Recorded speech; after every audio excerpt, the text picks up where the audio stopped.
એક ગીતથી શરૂ કરીએ, એક જ કડી હો. આજે હોળી છે ને, આજ બિરજ મેં હોલી હે રસિયા, આજ बीरज में होली है रसिया। બુરા મત માનો હોલી હે. અને અહીંયા તો બુરું ન લાગતું તો બુરું લાગે એવું કર્યું. હા, સવારે હું થોડી વાર બહાર નીકળ્યો જોવા, ઓળખતા હોય તો ઠીક વાત છે, ન ઓળખતા હોય તો ભરી મૂકે. પણ એક સારું છે, અહીંયા છે ને ગુલાલ વપરાય છે. તોય કોઈક હતા હિરણ્યકશિપુ વાળા પાકો કલર લઈ આવ્યા હતા. લખ્યું છે કે ગુલાલથી રમે એ ભગવાનની હોળી છે, અને ન રમવા જેવા પદાર્થોથી રમે એ હિરણ્યકશિપુની હોળી છે. ઢવડી ઢવડીને થાકી જાવ તોય ન જાય. ઉછળવો કર્યા પછી ખબર પડે એટલે આ તો બાજુવાળાનો નવરાયો.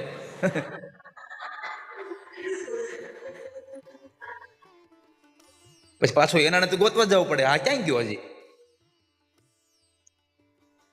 આજ બિરજ મેં હોલી હે રસિયા, આજ બિરજ होली है रसिया। તો એવી હોળી છે કે જે ભગવાનના નામની આપણે રમવા માટે આવ્યા છીએ. અને પછી રંગોત્સવ મનાવજો. આ રંગોત્સવ એ છે કે જ્યારે હોલિકા બળી ગઈ અને પ્રહલાદ બચી ગયો ને, એટલે પ્રહલાદ વાળાએ બધાએ રંગ ઉડાડી અને રમ્યા. એ હોળી છે, આ એનો રંગોત્સવ છે. આ જે ભગવાનને જે પામી ગયા છે. તો એવી ધૂળેટીના દિવસે આપણે આજે વૃંદાવનમાં બેઠા છીએ અને ભગવાનની કથા સાંભળી રહ્યા છે. કીધું આજે આશ્રમમાંથી પોથયાત્રા કરી લ્યો. બહાર જાઓ તો અહીંયા બેહવા જેવા નહીં દો. ક્यों? હોલી હે, બુરા મત માનો. હવે અમારા યજમાને ઓલા કાચની વાહે હંતાને ઉભા હતા સવારે. પ્રવીણભાઈ અમે રમતા હતા સવારે ધૂળેટી, તો જીગરભાઈ ને કુમાર બે ઓલા કાચની વાહે ઉભા જોવે ને હું જોઈ ગયો. મેં કીધું બહાર હાલો બે. પણ એને પછી એને માપમાં રાખ્યું. કીધું ભાઈ આને આ કલર હદે ન હદે.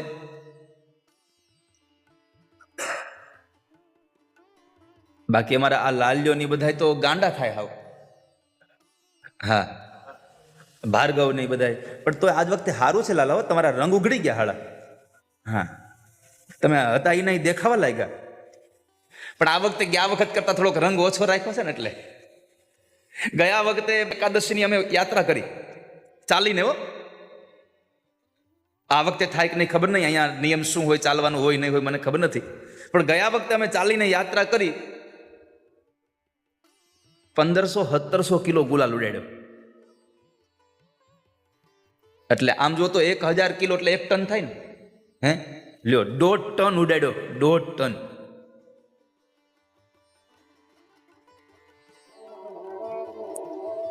ત્રણ દિવસ તો આમ કરીને તો કલર જ આવે.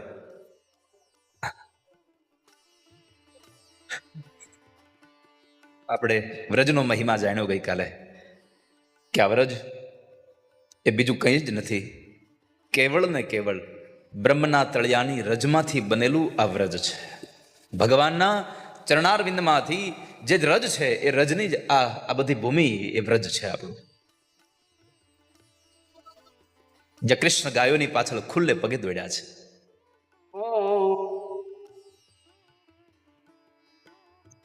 વ્રજ યાત્રાનો, વ્રજની પરિક્રમાનો ક્રમ છે. વ્રજની પરિક્રમા માટે લખ્યું છે સંપ્રદાયોમાં, ગ્રંથોમાં, કે વ્રજની અંદર જાઓ અને પરિક્રમા કરવા જાઓ ત્યારે પરિક્રમાની અંદર ચપ્પલ પહેરીને પરિક્રમા ન કરવી, પગરખાવો પહેરીને પરિક્રમા ન કરવી. પણ આ વખતે તો પરિક્રમાનો ક્યાં અવસર જ છે, કારણ કે આપણે આવ્યા છીએ જ મોડા આ વખતે. છતાંય આપ સૌનો ભાવ હશે તો એકાદ દિવસ જાશું વગર ગુલાલે. હો, પણ કારણ કે અહીંયા બ્રજમાં ધૂળેટીના દિવસે બપોર પછીના સમયમાં લોકો રંગ ઉડાડતા બંધ થઈ જાય છે. આ સંસારમાં તમને કામધેનુ ગાય મળે, ચિંતામણી મળે અને કલ્પવૃક્ષ મળે. આ ત્રણેય કરતા જો વધારેમાં વધારે શ્રેષ્ઠ કોઈ તમને ફળ આપી શકતું હોય તો એ સદગુરુ છે, એ ગુરુ છે.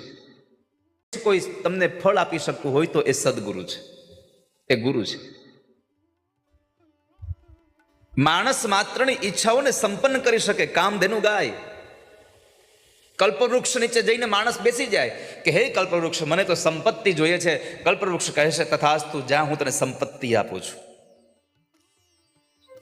કોઈ મણી મળી જાય તો એ મણી તમને આ ભૌગોલિક સુખ તમને આપી શકે, ભૌતિક સુખ તમને આપી શકે. મણી મળી જાય, પણ મણીનો પાછો નિયમ છે. આપણે સાંભળ્યું છે ખબર કે લોખંડને મણી સ્પર્શ કરે તો એ લોખંડ સોનું થઈ જાય, પણ સોનાને એ મણી સ્પર્શ કરે તો કાંઈ ફેરફાર થાય નહીં ને? નહીં તો થવું જોઈએ ને કે ભાઈ લોખંડમાંથી સોનું કર્યું અને સોનું જો પાછું એ પવિત્ર મણી એ સોનાને સ્પર્શ કરે તો એ સોનું પણ મણી થઈ જવું જોઈએ. આવું થવું જોઈએ ને? ના, એ તો એક જ મણીમાં એવો ભાવ છે. ચિંતામણી હોય તો એ તમને લોખંડને સોનું બનાવવાની તાકાત ધરાવે છે. પોતાના જેવી મણી ન બનાવી શકે, પણ આ સંસારનો ગુરુ એકમાત્ર એવો છે કે પોતાના શિષ્યને પોતાના જેવો બનાવવાની તાકાત ધરાવે છે. એક ગુરુ પોતે પોતાના શિષ્યને પોતાના જેવો બનાવે છે. બાકી આપણે તો શું કર્યું, મારા જેવું કોઈ થવું જ ન જોઈએ. દરેકના મનમાં એક આ વાત હાલે છે કે મારા જેવું કોઈ થવું જોઈએ નહીં. પણ જિંદગીમાં લખી રાખજો, આ દુનિયામાં મારા જેવું નહીં હોય તો કાંઈ નહીં, પણ મારાથી મોટું કોઈ કરશે. શેરની માથે સવા શેર હોય ને હોય જ.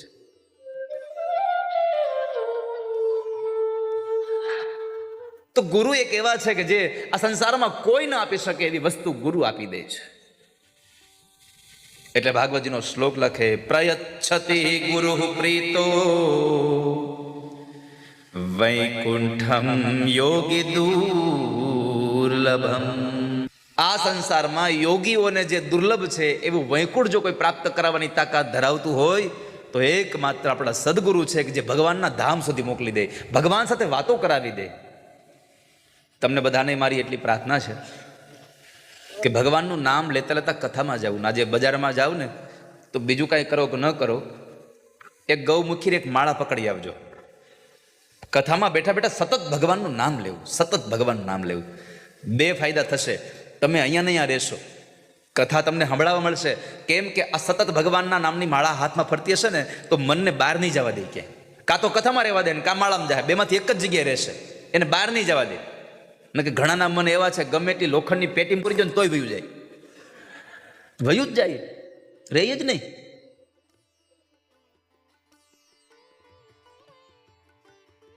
ભગવાનની કથા સાંભળો તો પરમાત્માના નામની માળા ફેરવતા ફેરવતા અને આખી માળા તમને ન ગમતી હોય, આને શું કહેવાય? બેરખો.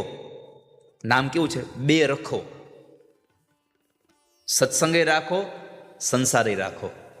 ખાલી માળા હાથમાં લઈને સંસાર મૂકી દેવી એવી ભાવના નથી, પણ આનાથી તમને આ સત્સંગમાં પણ રહેવું અને સંસારમાં પણ રહેવું, આ બે જગ્યાએ રહેવા માટે થઈ અને તમે બેરખો રાખો. ઓકે, આની આખી માળા કેમ થાય? આ બેરખામાં કેટલા મણકા આવે ખબર છે કોઈને? કેટલા? 27. 27 શું કામ ખબર છે? આપણા નક્ષત્રો 27 છે. 27 નક્ષત્રો છે. એ 27 નક્ષત્રોને તમે 4 વખત આમ ફેરવો એટલે પછી તમારો આ મોટો પારો મેર, જેને આપણે બ્રહ્મ કહીએ છીએ, ત્યાં સુધી પહોંચવાની તૈયાર થાય. બ્રહ્મથી પાછું વળી જવાનું હોય, બ્રહ્મને ટપી ન વી જવાનું હોય. યાત્રા આપણી બ્રહ્મ સુધી છે. આમ ફેરવતા જતા હો, હટપારો ઝટપારો તારા પછી મારો વારો, એમ ફેરવતા હો. જેવો બ્રહ્મ આવે એટલે ત્યાંથી પાછું વળી જવાનું, પાછા બ્રહ્મની યાત્રા કરવાની, પાછા બ્રહ્મની યાત્રા કરવાની. ઘણા તો ટપી જાય એમનો. બ્રહ્મથી આગળ જવાનું, બ્રહ્મ સુધીની યાત્રા છે આપણી વાલા ભક્તો. બીજું ખાસ કરીને યાદ રાખજો, આ પેલી આંગળી તમારા આ માળાને સ્પર્શ કરવી જોઈએ. ત્રીજી આંગળી અને અંગૂઠાથી આ માળાને પકડવાની, બીજી આંગળીથી તમારે આ માળાના મણકાને ફેરવતો જવાનો છે. આવી રીતની માળા તમારે ફેરવવાની છે. તો આજે એક એક માળા લઈ આવજો. કાલથી સત્સંગમાં આવો. તમે આજે યાત્રામાં જાઓ, ઓલી ગળામાં ટીંગાડવાની લઈ આવી, સારી લાગે એમાં અંદર મોબાઈલ રહી જાય, બધું રહી જાય.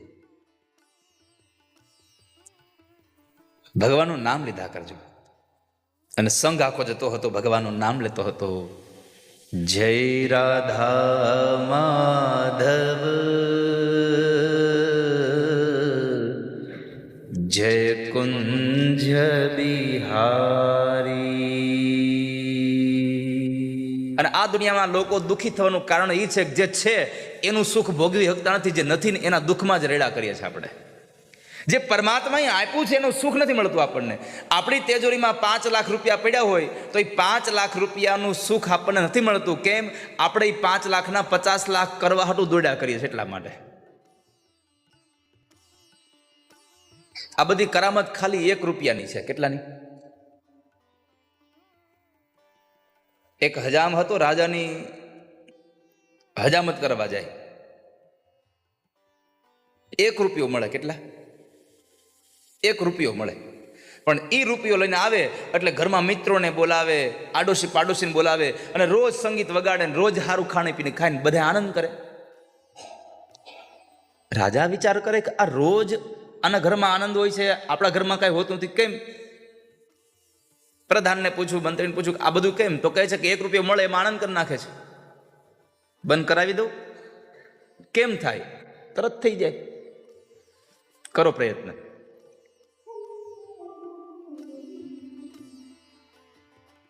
બીજા દિવસે ઘટના એવી ઘટી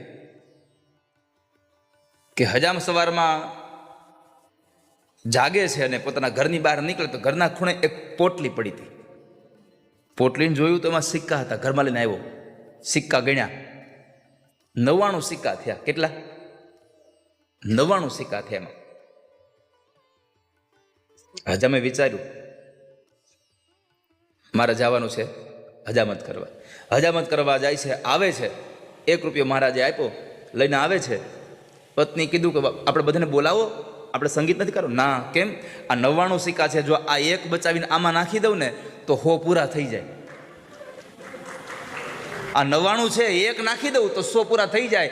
આ 99નો ધક્કો આ છે કે 99માં 1 નાખવાની વાત આવી એટલે 1 રૂપિયાથી આજનું સંગીત બંધ થઈ ગયું. એમાં દુનિયામાં લોકો બચાવવા માટે થઈ અને પોતાના જીવનને માણવાનું ભૂલી જાય છે, પછી રિગ્રેટ થાય છે. આ દુનિયામાં રિગ્રેટ થાય છે પછી. અને ક્યારે? જ્યારે અંતિમ શ્વાસ નજીક હોય ને ત્યારે રિગ્રેટ થાય છે બધું. વૃદ્ધ થયા પછી ઘણા બધા રિગ્રેટ થાય. એમાંનું એક રિગ્રેટ એવું છે કે સંપત્તિ બહુ મેળવી હોય પણ જિંદગીના છેલ્લા શ્વાસ સુધી કમાવા માટે દોડધામ કરી જ હોય, ત્યારે પથારીમાં પડી જાય, ત્યારે સંતાનો બધા નોકરીએ વયા ગયા હોય, ત્યારે યાદ આવે કે મેં આ પૈસો ભેગો કરવા માટે મેં આખી જિંદગી મારા પરિવારને ટાઈમ ન આપ્યો, મેં પરિવારને ટાઈમ આપ્યો હોત તો સારું હતું. આ પેલું રિગ્રેટ થાય છે, મેં મારા પરિવારને સમય જ ન આપ્યો ક્યારે. બીજું, મૃત્યુ વેળાએ એવું થાય છે કે દુનિયાના ડરમાં હું ખુલીને જીવી ન શક્યો. જીવો હોત તો સારું હતું. લોકો મને શું કહેશે, હું આમ કરું તો દુનિયા મને શું કહેશે, આમ કરું તો દુનિયા મને શું કહેશે. આવા ડરમાં મેં મારી જિંદગીને માણવાની જ ભૂલી ગયો. આ બીજું રિગ્રેટ છે.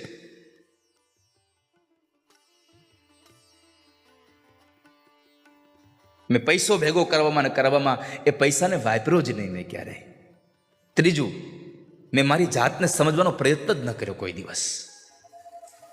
આ દુનિયામાં બધું સમજવાના પ્રયત્ન કરીએ છીએ, આપણે કોઈ દી આપણને પોતાને સમજવાના પ્રયત્ન કર્યા ક્યારે? પોતાની જાતને તો સમજો કોઈ દિવસ. તમે દુનિયા માટે જીવા કરો છો, દીકરાને ભણાવવા માટે જીવો છો, પત્નીને જીવાડવા માટે જીવો છો, આ મા બાપની સેવા માટે જીવો છો. ક્યારેક પોતાના માટે તો જીવો.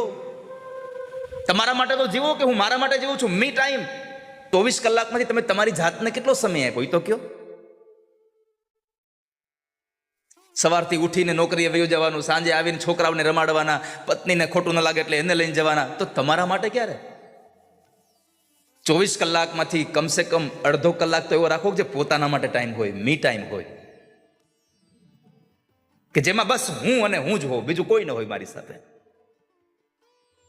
એકવાર તમે તમારી હારે જીવો. બધાની સાથે તો જીવો છો તમે, પણ તમે તમારી જાતે પણ તમારી સાથે જીવો. દુનિયાની હારે જીવો એવું નહીં, તમે તમારી હારે જીવો. અને જો તમે જ તમારી હારે નહીં જીવો તો દુનિયા ક્યાં તમારી હારે જીવવા માંગે છે? એ તો પોતાની રીતે જ જીવવા માંગે છે.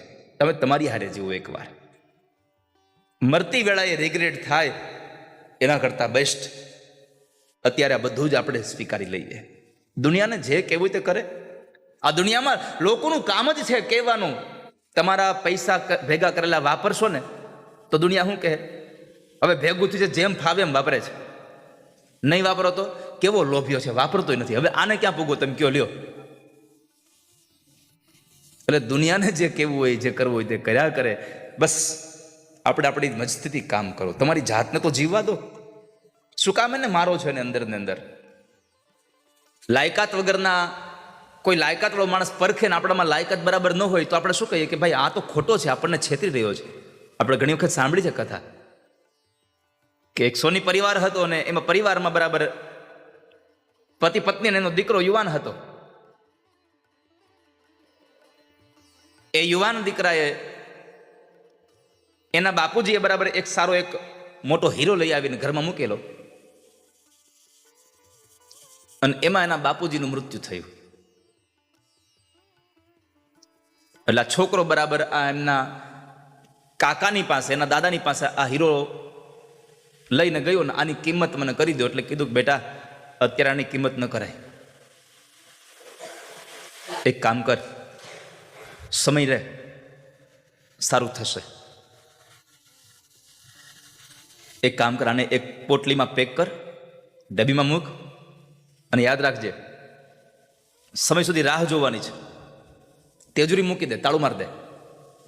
તેજુરી મૂકી તાળું મરાવીને ચાવી મુકાઈ દે અને કહ્યું કે હવે તું છે ને ધીમે ધીમે ભણ અને થોડી થોડી વારે તું અહીંયા આપણા જ્વેલર્સમાં આવતો જા, કામ કરતો જા. એ ધીમે ધીમે છોકરો ગયો અને હીરાને પારખતો થયો, મોટો થયો. અને મોટો થયા પછી એને એના દાદાએ કીધું કે બેટા હવે ઓલો તારો હીરો મૂકેલો છે લઈ આવજા. બરાબર પરખન તો થઈ ગયો એટલે કીધું તારો ઓલો હીરો લઈ આવ, આપણે એની કિંમત કરાવીએ. એ હીરો લઈ આવે છે, કાકા દાદા બધા બેઠા છે ને એની વચ્ચે એ પોટલી ખોલે અને એમાંથી હીરો કાઢીને જોવે તો કહે છે આ તો ડુપ્લિકેટ છે, આ તો ખોટો છે, કાચનો છે.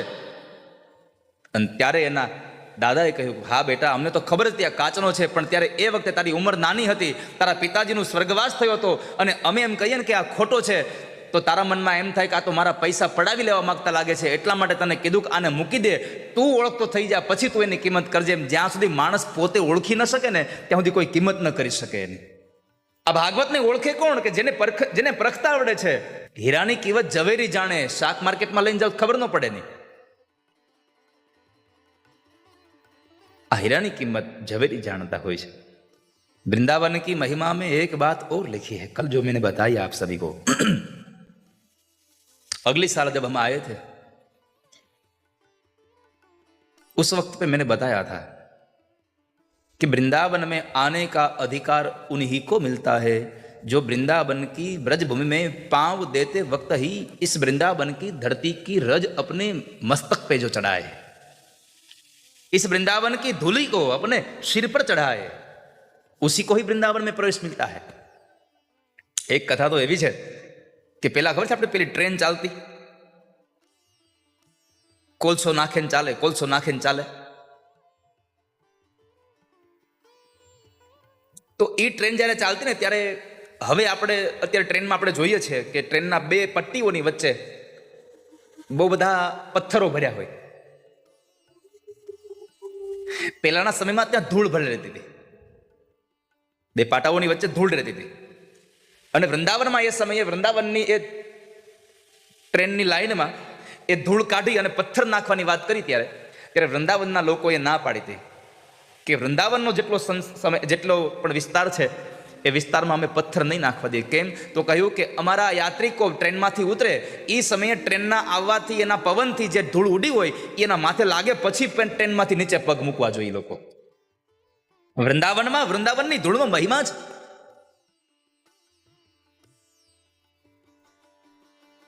એટલે તો રમણ રેતીમાં આપણે આલોટવા જઈએ છીએ. રમણ રેતીનો કેટલો મહિમા છે. બીજી ધૂળ માથે નાખો ખખેરવી પડે, રમણ રેતીને ખંખેરવી ન પડે. રમણ રેતીમાં ના આવ્યા કે નહીં આલોટા કોઈ? એ તો ગયા વખત વાળા છો તમે બધા, આ વખતે જ નથી ગયા ને. રમણ રેતીમાં આ દુનિયાનો સૌથી ગરીબ માણસે આળોટતો હોય અને એ રમણરેતીનો જેને મહિમા હોય એ રમણરેતીમાં આ દુનિયાનો સૌથી ધનવાન માણસે આળોટતો હોય. અરે ગમે તેટલો વિદ્વાન કેમ નથી, રમણરેતીમાં આળોટે નહીં તો આનંદ ન મળે. રમણ રેત મેં લોટ્યો નહીં ઓર કિયો ન યમના પાન, વો નર મૂર્ખ ક્યાં સમજે બ્રજ કો તત્વ મહાન.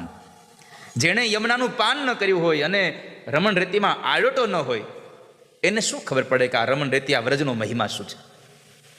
ઘણા લોકો યમુના કિનારે જઈને જોયું, ઓહ કેટલું ગંદુ પાણી છે, એને કાળું પાણી દેખાતું હોય. અરે મૂર્ખા, આ કાળું પાણી નથી, આ તારી દે એવું પાણી છે. આ આપણને તારી દેશે. ગંગા સ્નાને યમુના પાને અને નર્મદા દર્શને.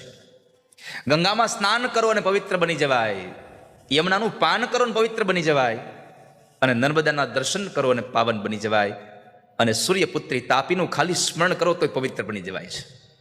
આવી 4 નદીઓનું મહાત્મ્ય છે આપણા. યમુના પાન કરજો. શ્રીમદ વલ્લભાચાર્ય મહારાજ પોતાના શિષ્યોને સાથે લઈ અને વૃંદાવનમાં આવેલા. અને બધા શિષ્યો તો એવા ન હોય, ઘણા ભણેલા હોય અને અમુક વધારે ભણી ગયા હોય પાછા. અને વધારે ભણી જાય ને એ જ હેરાન કરે. ઓછું ભણ્યો હોય એના ભાવ હોય, વધારે ભણ્યો હોય ને એને તમે જોજો, એને એની પોતાના એજ્યુકેશનનો એટલો બધો અહંકાર લાગી ગયો હોય કે ચારે બાજુ અહંકારનો નકરો ડમડો જ ચડ્યો હોય. તો બરાબર મહાપ્રભુજી જતા હતા અને માર્ગમાં એક નાનો એવો ખાડો આવ્યો મોટો, એમાં પાણી હતું. એમાંથી પાણી લઈ અને પાન કર્યું. એટલે ઓલો જરા કે, અરે અરે મહારાજ ક્યાં કરો છો તમે, આ શું કરો છો, આ થોડી યમુના છે, આ તો એક નાનો ખાડો છે. અને મહારાજજીને એક ગુસ્સો આવ્યો, એની અહીંયાથી બોચી પકડી, અહીંયાથી ગરદન પકડીને સીધું જ મોઢું અંદર ડુબાડી દીધું. 1 મિનિટ પછી જ્યારે એને બહાર કાઢ્યો ત્યારે સીધો જ મહારાજના પગમાં પડી ગયો. કેમ? નાના એવા ખાબોચિયામાં જ્યારે એને માથું ડુબાડી દીધું ને મહાપ્રભુજીએ, ત્યારે એને અંદર કાદવ કીચડ ન દેખાણા, મારા બાંકે બિહારીએ પોતાનું ઐશ્વર્ય દેખાડી દીધું આખા ખાડામાં. આ ધરતીમાં કોઈ પણ જગ્યાની રજ એ વ્રજની રજ છે, જ્યાં ભગવાન નિત્ય વિહાર કરે છે. બીજું, પરમાત્માએ ભાગવતજીમાં લખ્યું છે, ગ્રંથોમાં લખ્યું છે, પુરાણોમાં લખ્યું છે કે ભગવાને કાંઈ એક જ વૃક્ષ નીચે જઈને વાંસળી વગાડે એવું નથી. આ વૃંદાવનના જેટલા વૃક્ષ છે એ બધા વૃક્ષોની નીચે કૃષ્ણ ઉભા રહીને વાંસળી વગાડે છે. આજની તારીખે કૃષ્ણ વાંસળી વગાડે છે. સંભળાવી જોઈએ, ન સંભળાય તો કાન સાફ કરાઈ આવજો. તો ભગવાનની વાંસળી છે. યમુનાનું પાન કરજો. કઈ જગ્યાએ વહે છે ને એનાથી મતલબ છે. આજ યમુના તમે દિલ્હીમાં જાઓ, ત્યાં તમે કોઈ પાણી નહીં પીવો, પણ આ યમુના મથુરામાં તમે જાઓ અને એ મથુરામાં વિશ્રામ ઘાટે તમે જાઓ એટલે એ આરતી થાય પછી તમને એમાંથી ચરણામૃત લેવાની ઈચ્છા થાય ને થાય, એમાં સંશય નથી. તમે ઘરે ભલે તમે 7 વખત પાણી ગાળીને પીતા હોય, પણ અહીંયા તમને એમને પીવાની ઈચ્છા થઈ જાય. તો એવા પરમાત્મા સંસારમાં સફળતા તમને ધૈર્ય અપાવે છે. ધીરજ રાખો, ધીરજ રાખો. પોતાની પત્નીને પોતાની નજર સામે કોઈ બીજો રાજા આવીને પાટું મારે અને છતાં પણ ચૂપ બેસી રહે. પોતાની પત્નીને જાહેર સભામાં નિર્વસ્ત્ર બનાવવાના પ્રયત્ન કરે, પોતાનો નાનો ભાઈ ઉભો થવા તૈયાર થાય, હાથ પકડી કહે છે ચૂપ બેસ. કેટલી ધૈર્ય, કેટલું ધીરજ.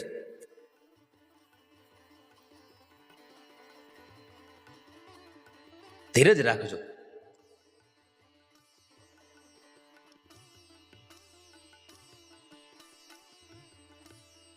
ઘણા લોકો ધીરજ ચૂકી જાય છે. એક માણસ ભગવાનને પૂજા કરતો હતો, એક માણસ બાજુમાંથી નીકળ્યો અને એણે ભગવાનના દરબારમાં જઈને કીધું, ભગવાન આ તમારી બહુ પૂજા કરે છો, આ તમારી બહુ પૂજા કરે છે, એની પૂજાનો સ્વીકાર કરજો. ભગવાન કીધું, ના, એની પૂજાનો સ્વીકાર નહીં થાય. ઓલો માણસ ભગવાનના લોકમાં નીકળ્યો. જે માણસ પૂજા રોજ કરતો તો એની પાસે આવીને કીધું કે ભાઈ તું ખોટી મહેનત કરશો. કેમ? અરે તારી વાત મેં ભગવાનને કરી કે આ માણસ બહુ તમારી પૂજા કરે છે, એની પૂજાનો સ્વીકાર કરજો. ભગવાને કીધું, ના ના ના, એની પૂજા આપણે નથી સ્વીકારવાની થતી. હે મારી પૂજા નથી સ્વીકારવાની એમ કીધું? હા, તારી પૂજા નથી સ્વીકારવાની, હવે નહીં કરતો પૂજા. તારી આટલા વર્ષની પૂજા ન સ્વીકારી, મારી હું સ્વીકારવાનું? તારે મારી બંધ કરી દેવી છે. ઓલા માણસે પૂજા બંધ કરી. જે માણસ પૂજા કરતો હતો જેને ભગવાને નહોતી સ્વીકારી, માણસ તો મારી પૂજા નથી સ્વીકારી સાંભળી અને તન્મય બનીને નાચ્યો. એલા તારી પૂજા નથી સ્વીકારી તોય તું નાચે છે?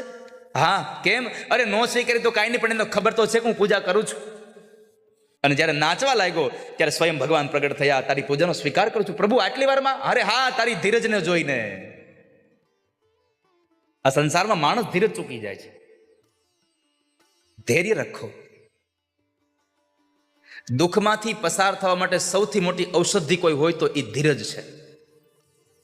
ધીરજ તમને જે દુઃખમાંથી સમય પસાર કરવા માટે જે ધીરજ છે, એવી બીજી ઔષધિ કોઈ નથી. ગમે તેમ કરો, અમુક વસ્તુને સમય આપી દેવો પડે. કદાચ